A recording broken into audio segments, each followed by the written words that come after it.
शांति। आजिर साकार महावाक्य 30/4/2024। मधुर संतान माने निजर जोगर चार्ट को चेक कर सारा दिन भितर मु केते समय बाबा को मने पकाई कौनसी भूल करी नहीं तो कारण तुम्हें समस्ते बेपारी अट। प्रश्न क्यों गोटे परिश्रम अंतर्मुखी होई करुथिले तेबे अपार खुशी रे रही पारिबो। उत्तर तुम्हें जन्म जन्म धरी जहा किछि भी करि आसीछ ताहा वर्तमान तुम सम्मुख को आसीबारे लागिछि। से सबुथिरु बुद्धि को हटाई सत्व प्रधान हेबा पई बाबा को मने पकाइबार मेहनत करुथाओ। चारिआडु बुद्धि को फेराई आनी अंतर्मुखी होई बाबा को मने पकाओ। सेवा करिवार प्रमाण दियो तेबे अपार खुशीर अनुभव करिबो। ओम शांति। बाबा बसी तुम मान को बुझाउछंती एकथा तो तुमे माने जानिछ जे आत्मिक पिता आत्मिक संतान मान को बुझाउछंती। आत्मिक पिता हेउछंती अविनाशी पिता एवं आत्मिक संतान माने मध्य अविनाशी अटंती। बाबा को तो समस्तंकर सद्गति करिबा को हेबो। काहा द्वारा? तुम मानक द्वारा ही सारा विश्वर सद्गति करिबा को हेबो। सारा विश्वर संतान माने तो एठा को आसी राजजोगर पाठ पढु नाहंती। एहार नाम ही हेउछि ईश्वरीय विश्वविद्यालय। मुक्ति समस्त को मिलुछि तेबे मुक्ति कुह अथवा जीवन मुक्ति कुह। प्रथमे मुक्ति रे जाई पुणी तुम समस्त को जीवन मुक्ति रे आसीबा को हेबो। एभली मध्य कुहा जाई पारिबो जे तुमे समस्ते जीवन मुक्ति रे आसुछ भाया मुक्ति धाम। जनक परे जनक अभिनय करिबा पई एठा को आसीबा को ही हेबो। से पर्यंत मुक्ति धाम रे रहिबा को हेबो। तुम मानकु एबे रचयिता एवं रचनार समस्त ज्ञान मिलिछि। एही सारा सृष्टि रूपी रचना हेउछि अनादि। रचयिता तो एकमात्र बाबा ही अटंती। बाकी जेउ सब आत्मा माने अछंती से माने समस्ते हेउछंती अविनाशी पितांकर संतान। जेतेबेले पिला माने बाबा को जानुछंती सेतेबेले ही एठा को आसी जोग शिखुछंती। एही जोग केवल भारत माई बाबा केवल भारत रे ही आसी थांती। भारतवासी को जोगर यात्रा शिखाई पवित्र करुछंती एवं ज्ञान मध्य देउछंती। सृष्टि किपरि चक्र लगाउछि एकथा केवल तुमे माने ही जानिछ। रुद्रमाला मध्य रहिछि जहार गायन एवं पूजन हेउछि। मालार स्मरण मध्य करा जाउछि। भक्तमाला मध्य रहिछि। सबुठारु उच्च हेउछि भक्तमानंकर माला। भक्त मानंकर माला परि ज्ञानमाला हेबा आवश्यक। भक्ति एवं ज्ञान अलगा अलगा अटेना। भक्तमाला मध्य रहिछि तो रुद्रमाला मध्य रहिछि। परे पुणी ताकू रुंडमाला कुहा जाउछि कारण ई मनुष्य सृष्टि रे विष्णु अछंती जांको सूक्ष्म लोकरे देखाइछंती। ये हेउछंती प्रजापिता ब्रह्मा यांकर मध्यम माला रहिछि। जेतेबेले माला तैयारी हेबा संपूर्ण होई जिवो सेतेबेले रुद्रमाला एवं विष्णुकर वैजयंती माला संपूर्ण होई जिवो। सर्वोच्च हेले शिव बाबा पुणी उच्चरु उच्च हेउछि विष्णुकर राज्य।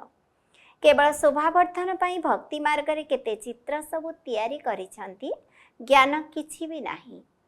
तुमे जेउ सब चित्र तैयारी करछ से सबुर परिचय देबाकू हेबो तेबे मनुष्य बुझी पारिबे। नचे शिव एवं शंकर को मिसाई देउछंती। बाबा बुझाउछंती सूक्ष्म लोकरे सब साक्षात्कार कथा सेठारे एही हाड़ मांसर शरीर न थाए। केवल साक्षात्कार करिथांती। संपूर्ण ब्रह्मा मध्य अछंती किंतु से होछंती संपूर्ण अव्यक्त। एबे जे साकार ब्रह्मा अछंती तांको अव्यक्त हेबाकू पड़िबो। व्यक्त ही अव्यक्त होछंती जहांको फरिश्ता ब्रह्मा मध्य कहिथांती। तांकर चित्र को सूक्ष्म लोकरे रखी देखाई थांती। कई कई ध्यान रे सूक्ष्म लोक को जाउछंती एवं कहउछंती बाबा मते सुबिरस जहा कि एक प्रकार स्वादिष्ट फल रस पियाइले। वास्तव रे सेठारे तो फल गछ इत्यादि नाही वैकुंठरे अछि। एपरि नुहे जे से वैकुंठरु सुबिरस आनी पियाई थांती। एसबु हिला सूक्ष्म लोकर साक्षात्कार कथा। एबे तुमे माने जानिछ जे आमको आमर घर परम धाम को जीवाको हेबो। सेथि पई आत्म अभिमानी हेबाको पड़िबो। मु आत्मा अविनाशी एही शरीर विनाशी। आत्मार ज्ञान मध्य तुम भितरे अछि। से माने तो आत्मा कौन एकथा मध्य जानी नाहंती। ସେମାନଙ୍କୁ ଏକଥା ମଧ୍ୟ ଜଣା ନାହିଁ ଯେ ଆତ୍ମାରେ କିପରି 84 ଜନ୍ମର ଅଭିନୟ ଭରି ହୋଇ ରହିଛି। ଏହି ଜ୍ଞାନ କେବଳ ବାବା ହିଁ ଦେଉଛନ୍ତି।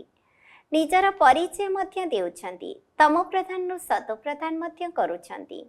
ବାସ୍ ଏହିଭଳି ପୁରୁଷାର୍ଥ କରୁଥାଅ। ମୁଁ ଏକ ଆତ୍ମା, ଏବେ ପରମାତ୍ମାଙ୍କ ସହିତ ଯୋଗ ଲଗାଇବାକୁ ହେବ। ସର୍ବଶକ୍ତିମାନ ପତିତ ପାବନ ଏକମାତ୍ର ବାବାଙ୍କୁ ହିଁ କୁହାଯାଏ। ସନ୍ନ୍ୟାସୀମାନେ ମଧ୍ୟ କହୁଛନ୍ତି, ହେ ପତିତ ପାବନ ଆସ। କେହି କେହି ତ ବ୍ରହ୍ମାଙ୍କୁ ମଧ୍ୟ ପତିତ ପାବନ ବୋଲି କହିଦେଉଛନ୍ତି। ଏବେ ତୁମମାନଙ୍କୁ ଭକ୍ତିର ମଧ୍ୟ ଜ୍ଞାନ ମିଳିଛି। ଭକ୍ତି କେତେ ସମୟ ଚାଲିଛି ଏବଂ ଜ୍ଞାନ କେତେ ସମୟ ଚାଲୁଛି, ଏକଥା ବାବା ବସି ବୁଝାଉଛନ୍ତି। ପୂର୍ବରୁ ତ ତୁମେମାନେ କିଛି ବି ଜାଣିନଥିଲ। ମନୁଷ୍ୟ ହୋଇ ମଧ୍ୟ ବୁଦ୍ଧି ତୁଚ୍ଛ ହୋଇଯାଉଛି, କିନ୍ତୁ ସତ୍ୟଯୁଗରେ ସମ୍ପୂର୍ଣ୍ଣ ସ୍ୱଚ୍ଛ ବୁଦ୍ଧି ଥିଲା। ସେମାନଙ୍କ ଭିତରେ କେତେ ଦୈବୀ ଗୁଣ ଥିଲା। ଏବେ ତୁମମାନଙ୍କୁ ଦୈବୀ ଗୁଣ ନିଶ୍ଚିତ ଧାରଣ କରିବାକୁ ହେବ। ଏଭଳି ମଧ୍ୟ କହିଥାନ୍ତି ଯେ ଇଏ ତ ଯେପରି ଦେବତା ଅଟନ୍ତି। ଯଦିଓ ସାଧୁସନ୍ଥ ଏବଂ ମହାତ୍ମାମାନଙ୍କୁ ମନୁଷ୍ୟମାନେ ମାନୁଛନ୍ତି, କିନ୍ତୁ ସେମାନେ ତ ଦୈବୀ ଗୁଣ ସମ୍ପନ୍ନ ନୁହନ୍ତି। ସେମାନଙ୍କର ରଜଗୁଣୀ ବୁଦ୍ଧି ରହିଛି। ନୂଆ ଦୁନିଆରେ ରାଜା, ରାଣୀ, ପ୍ରଜା ସମସ୍ତେ ରହିବେ ନା? ତେବେ ସେହି ରାଜଧାନୀ କେବେ ଏବଂ କିପରି ସ୍ଥାପନା ହେଉଛି, ଏକଥା ଦୁନିଆ ଜାଣିନାହିଁ। ଏଠାରେ ତୁମେ ସବୁ ନୂଆ କଥା ଶୁଣୁଛ। ତେବେ ମାଳାର ରହସ୍ୟକୁ ମଧ୍ୟ ବାବା ବୁଝାଉଛନ୍ତି। ଉଚ୍ଚରୁ ଉଚ୍ଚ ତ ବାବା ହିଁ ଅଟନ୍ତି। ତାଙ୍କର ମାଳା ଅର୍ଥାତ୍ ରୁଦ୍ରମାଳାର ଦାନା ଅର୍ଥାତ୍ ଆତ୍ମାମାନେ ଉପରେ ଅଛନ୍ତି। ସେହି ରୁଦ୍ର ହେଉଛନ୍ତି ନିରାକାର, ପୁଣି ସାକାରରେ ହେଲେ ଲକ୍ଷ୍ମୀ ନାରାୟଣ। ତାଙ୍କର ମଧ୍ୟ ମାଳା ରହିଛି। ବ୍ରାହ୍ମଣମାନଙ୍କର ମାଳା ଏବେ ତିଆରି ହୋଇନାହିଁ। ବ୍ରାହ୍ମଣମାନଙ୍କ ମାଳା ଶେଷ ସମୟରେ ତିଆରି ହେଉଛି। ଏହି କଥାରେ ଅଧିକ ପ୍ରଶ୍ନ ଉତ୍ତର କରିବାର କୌଣସି ଆବଶ୍ୟକତା ନାହିଁ। ମୂଳ କଥା ହେଲା ନିଜକୁ ଆତ୍ମା ମନେକରି ପରମପିତା ପରମାତ୍ମାଙ୍କୁ ମନେ ପକାଅ। ଏହି କଥାରେ ପକ୍କା ନିଶ୍ଚୟ ରହିବା ଦରକାର। ମୁଖ୍ୟ କଥା ହେଲା ପତିତମାନଙ୍କୁ ପବିତ୍ର କରିବା। ବର୍ତ୍ତମାନ ସାରା ଦୁନିଆ ପତିତ ହୋଇଯାଇଛି, ପୁଣି ପବିତ୍ର ହେବ। ବ୍ରହ୍ମଲୋକରେ ମଧ୍ୟ ସମସ୍ତେ ପବିତ୍ର ରହିଥାନ୍ତି, ତ ସୁଖଧାମରେ ମଧ୍ୟ ସମସ୍ତେ ପବିତ୍ର ରହିଥାନ୍ତି। ଏସବୁ ମଧ୍ୟ ଡ୍ରାମାରେ ନିର୍ଦ୍ଧାରିତ ହୋଇ ରହିଛି। ବାବା କହୁଛନ୍ତି, ତୁମେ ସାରା ଦିନର ଚାର୍ଟକୁ ଦେଖ। ମୋ ଦ୍ୱାରା କୌଣସି ଭୁଲ ହୋଇନାହିଁ ତ? ବେପାରୀମାନେ ପ୍ରତିଦିନର ଆୟବ୍ୟୟର ହିସାବ ରଖିଥାନ୍ତି। ତେବେ ଏହା ମଧ୍ୟ ରୋଜଗାର ଅଟେ। ତୁମେ ସମସ୍ତେ ହେଉଛ ବେପାରୀ। ତୁମେ ବାବାଙ୍କ ସହିତ ବେପାର କରୁଛ। ତେଣୁ ନିଜକୁ ଯାଞ୍ଚ କରିବାକୁ ହେବ ଯେ ମୋ ଭିତରେ କେତେ ଦୈବୀ ଗୁଣ ରହିଛି। ମୁଁ କେତେ ବାବାଙ୍କୁ ମନେ ପକାଉଛି। ମୁଁ କେତେ ସମୟ ଅଶରୀରୀ ହୋଇ ରହୁଛି।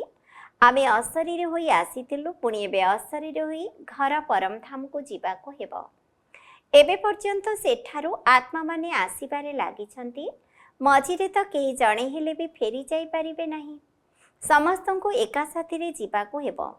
ଯଦିଓ ସୃଷ୍ଟି ସମ୍ପୂର୍ଣ୍ଣ ଖାଲି ହୋଇନଥାଏ, କିନ୍ତୁ ଗାୟନ ରହିଛି, ରାମ ଗଲେ, ରାବଣ ଗଲେ। ବାସ୍ତବରେ ଉଭୟ ଏହିଠାରେ ହିଁ ରହିଛନ୍ତି। ରାବଣ ସମ୍ପ୍ରଦାୟ ଚାଲିଗଲା ପରେ ପୁଣି ଫେରି ଆସିବ ନାହିଁ। ବାକି ସମସ୍ତେ ଏହିଠାରେ ହିଁ ରହିଯାଉଛନ୍ତି। ଆଗକୁ ଏସବୁର ମଧ୍ୟ ସାକ୍ଷାତକାର ହେବ। ଜଣାପଡ଼ିଯିବ ଯେ ନୂଆ ଦୁନିଆର ସ୍ଥାପନା କିପରି ହେଉଛି, ଶେଷ ସମୟରେ କ'ଣ ହେବ। ତାପରେ ପୁଣି କେବଳ ଆମର ଧର୍ମ ହିଁ ରହିଯିବ। ସତ୍ୟଯୁଗରେ ତୁମେମାନେ ରାଜତ୍ୱ କରିବ। କଳିଯୁଗ ସମାପ୍ତ ହୋଇଯିବ ଏବଂ ସତ୍ୟଯୁଗ ପୁଣି ଆସିବ। ଏବେ ତ ରାମ ସମ୍ପ୍ରଦାୟ ଏବଂ ରାବଣ ସମ୍ପ୍ରଦାୟ ଉଭୟ ଅଛନ୍ତି। ଏସବୁ ଏହି ସଙ୍ଗମ ଯୁଗରେ ହିଁ ହୋଇଥାଏ। ତୁମେ ସବୁ କିଛି ଜାଣିଛ। ବାବା କହୁଛନ୍ତି, ଆଉ ଯାହା କିଛି ବି ରହସ୍ୟ ରହିଛି, ସେସବୁ ଆଗକୁ ଧୀରେ ଧୀରେ ବୁଝାଇବି। ଯାହା ନାଟକରେ ନିର୍ଦ୍ଧାର୍ଯ୍ୟ ହୋଇ ରହିଛି, ତାହା ଧୀରେ ଧୀରେ ଜଣାପଡ଼ିଯିବ ଏବଂ ତୁମେମାନେ ଧୀରେ ଧୀରେ ସବୁକିଛି ବୁଝିପାରିବ। କିନ୍ତୁ ସମୟ ପୂର୍ବରୁ ବାବା କିଛି ବି କହିବେ ନାହିଁ। ଏହା ମଧ୍ୟ ଡ୍ରାମାରେ ନିର୍ଦ୍ଧାର୍ଯ୍ୟ ଅଛି। ଯେଉଁ ରେକର୍ଡ ଧୀରେ ଧୀରେ ଖୋଲିବ ଏବଂ ବାବା ମଧ୍ୟ ସବୁ ରହସ୍ୟକୁ ଧୀରେ ଧୀରେ ଶୁଣାଇ ଚାଲିବେ। ତୁମମାନଙ୍କ ବୁଦ୍ଧିରେ ଏସବୁ କଥାର ଜ୍ଞାନ ବଢ଼ିବାରେ ଲାଗିଛି। ଯେପରି ଯେପରି ରେକର୍ଡ ବାଜିବାରେ ଲାଗିବ, ସେହି ଅନୁସାରେ ବାବାଙ୍କ ମୁରଲି ମଧ୍ୟ ଚାଲିବ। ଡ୍ରାମାରେ ସବୁ ରହସ୍ୟ ଭରି ହୋଇ ରହିଛି। ଏପରି ନୁହେଁ ଯେ ଡ୍ରାମାକୁ ମଝିକୁ ନେଇ ଆସିବା ଏବଂ ମଝିରୁ ହିଁ ଡ୍ରାମାର ପୁନରାବୃତ୍ତି ହେବ। ନା, ଯାହା ହୋଇଥିଲା ତାହା ପୁଣି ପୁନରାବୃତ୍ତି ହେବ। ଏହା କୌଣସି ନୂଆ କଥା ନୁହେଁ। बाबांक निकटरे जो नुआ कथा थिबो ताहा मध्य पुनरावृत्ति हेबो। तुमे निजे शुणिब एवं अन्य मानकु सुनाई चालिब। बाकी सबु हेउछि गुप्त। एबे ही राजत्व स्थापना हेउछि, सारा माला मध्य तयारी हेउछि। तुमे माने सेठारे अलग अलग राज्य रे जन्म नेब, तेनु राजा राणी प्रजा सबु दरकार। तेबे बुद्धि द्वारा काम नेबाकु हेबो, बाकी प्रत्यक्षतारे जहा हेबो ताहा देखा जिवो। जे माने एठारु जाउछंती सेमाने बहुत फल साहुकार घरे जन्म नेउछंती। एबे मध्य सेठारे तुमर बहुत आदर सत्कार हेउछि। वर्तमान मध्य रत्न जड़ित जिनिस समस्तंक निकटरे रहिछि, किंतु सेथिरे एते शक्ति नाही। शक्ति तो तुम निकटरे अछि। तुमे माने जेउठी भी जन्म नेब सेठारे तुमर चालीचलन अन्य मानक ठारु भिन्न हेबो। तुमे माने एबे श्रेष्ठरु श्रेष्ठ हेउछ, तेणु जेउठारे भी जन्म नेब सेठारे मध्य तुमर दैवी चरित्र देखाइब। किंतु आसुरी संतान जन्म हेबा मात्रेके कांदिबाकू लागिबे एवं अपरिष्कार मध्य हेबे, किंतु तुमे बहुत आदर जत्नर सहित लालित पालित हेबो। सेठारे अपरिष्कार हेबार कोनोसी कथा ही नाही। आजिकाल पिलामाने तो बहुत खराब होई जाउछंती। सत्य जुगरे एभली कोनोसी कथा हेबो नाही। ताहा तो स्वर्ग अटेना। सेठारे तो कोनोसी दुर्गंध आसीबो नाही, जहा द्वारा कहिबाकू पड़िबे जे अगरबत्ती लगाओ। बगीचा मानकरु बहुत सुगंधित फूलर सुगंध आसीबो। एठिकार फूल मानकरे एते सुगंध नाही। सेठारे प्रत्येक जिनिसर 100% सुगंध रहिबो। एठारे तो 1% मध्य सुगंध नाही। सेठारे फूल मध्य फास्ट क्लास रहिबो। एठारे जदिओ केही केते भी साहुकार होई थाओ, किंतु ता तुलनारे एठारे किछि भी नुहे। सेठारे विभिन्न प्रकारर जिनिस रहिबो। बासनकुसन मध्य सुना रहिबो। एठारे तो जेपरि पत्थर, किंतु सेठारे केवल सुना ही सुना रहिबो। बालिरे मध्य सुना रहिबो। तेबे विचार कर सेठारे केते सुना रहिबो, जहा द्वारा महल इत्यादि मध्य तयारी हेबो। सेठारे एभली वायुमंडल हेबो ना ठंडा ना गरम। सेठारे एते गरम हेबो नाही जा द्वारा पंखा चलाइबाको पड़िबो। तार नाम हेउछि स्वर्ग। सेठारे अपार सुख रहिबो। तेणु तुम सदृश पद्मा पद्म भाग्यशाली आउ केही होई परिबे नाही। लक्ष्मी नारायणकर केते महिमा गान करूछंती, तेबे तांको जे एभली करूछंती तांकर केते महिमा हेबा दरकार। प्रथमे अव्यभिचारी भक्ति आरंभ हेला, परे पुनी अनेक देवी देवता मानकर पूजा हेला। तेबे ताको भूत पूजा बोली कहाजिबो। सेई दैवी शरीर तो नाही, पांच तत्वर पूजा हेउछि। शिव बाबांक पाई एभली कहाजिबो नाही। पूजा करिबा पाई कोनोसी भी जिनिस को सुना इत्यादि रे तयारी करिथांती, किंतु आत्मा को कोन सुना कहाजिबो कि? तेबे आत्मा केउ जिनिस रे तयारी होइछि? जदि पचारिबो शिवंकर चित्र केउ जिनिस रे तयारी होइछि, तेबे तुरंत कहिदेबे। किंतु आत्मा परमात्मा केउ जिनिस रे तयारी होइछि एकथा केही कहि परिबे नाही। सत्य जुगरे पांच तत्व मध्य शुद्ध रही थाए, किंतु एठारे अशुद्ध। तेबे पुरुषार्थी पिला माने सबु बेले एही भली कथार विचार करुथिबे। बाबा कहउछंती तुमे ए सब कथा को मध्य छाड़ी दियो। जहा हेबार थिबो ताहा हेबो। प्रथमे बाबांको मने पकाओ। बुद्धि को चारिआडु फेराई आनी अंतर्मुखी केवल मोते मने पकाइबार पुरुषार्थ कर। तुम मानक स्मृति तो आसीछि, किंतु पुरुषार्थर क्रम अनुसारे। सेवा द्वारा सबकिछि जना पड़ी जाउछि। जे माने सेवा करूछंती सेमानंकु सेवार खुशी रहुछि। जे माने बहुत भल सेवा करिथांती तांकु सेवार प्रत्यक्ष फल मध्य मिलिथाए। पंडा होई आसुछंती, किए महारथी, घोड़ा सवार, पदातिक ताहा तुरंत जना पड़ी जाउछि। अच्छा, मीठा मीठा शिखिला दे संतान मानक प्रति माता पिता बापदादांकर मधुर स्नेहभरा स्मृति एवं सुप्रभात। आत्मिक पितांकर आत्मिक संतान मानंकु नमस्ते। आम आत्मिक संतान मानंकर मध्य आत्मिक पितांकु नमस्ते नमस्ते नमस्ते। धारणा पई मुख्य सारांश 1 नंबर, अन्य सब कथा को छाड़ी बुद्धि को चारिआडु फेराई आनी सतप्रधान हेबा पई अशरीरी हेबार अभ्यास करिबाकू हेबो। दैवी गुण धारण करिबाकू हेबो। 2 नंबर, बुद्धि रे बहुत भल भल विचार करिबाकू हेबो। आमर राज्य अर्थात स्वर्ग दुनिया रे कौन कौन रहिबो ता उपरे विचार करी निजको ता सदृश योग्य बा चरित्रवान करिबाकू पड़िबो। एही दुनियारू बुद्धि को बाहर करि देबाकू हेबो। वरदान सेवा द्वारा मेवा अर्थात फल प्राप्त करी समस्त विनाशी इच्छा ठारू ऊर्ध्वरे रहुथिबा सदा संपन्न एवं समान हुआ। सेवार अर्थ है मेवा प्रदानकारी। जदि कौनसी सेवा असंतुष्ट करि देउछि तेबे सेही सेवा प्रकृत सेवा नुहे। एभली सेवा करिबा पछके छाड़ी दियो किंतु निजर संतुष्टता को छाड़ नाही। जेपरि शारीरिक तृप्ति करुथिबा व्यक्ति सर्वदा संतुष्ट रही थाए सेही भली मानसिक तृप्ति अनुभव करुथिबा आत्मा मध्य सर्वदा संतुष्ट रहिथिबे, कारण संतुष्टता तृप्तिर लक्षण अटे। तृप्त आत्मा भितर कौनसी भी विनाशी इच्छा जेपरिक मान सम्मान साहाय्य सहयोग व साधन गुड़ी को प्राप्त करिबार भोक नथिबो। सेमाने समस्त विनाशी इच्छा गुड़िक ठारू ऊर्ध्वरे सदा संपन्न एवं समान स्थिति रे रहुथिबे।